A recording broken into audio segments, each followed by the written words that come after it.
Tak sabarnya nak tengok movie. Sabar dulu, wahai anak muda. Sebelum pipi masuk, ingat 5 etika ini. Pertama, jangan buat bising. Oi, jangan pada tepi. Ada mau buat pipi. Kedua, jangan tendang-tendang kerusi. Oi, break. Oi, nak kona dah tu. Break lah, oi.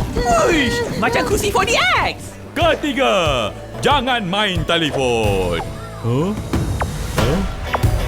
Oh. Keempat, jangan jadi kaki spoiler. Sedihnya. Tak payahlah serius sangat. Lalas nanti dihidup balik lah. Apa? Kelima, jangan sesekali berakam dalam pawagam. Oi, layan betul lah movie ni.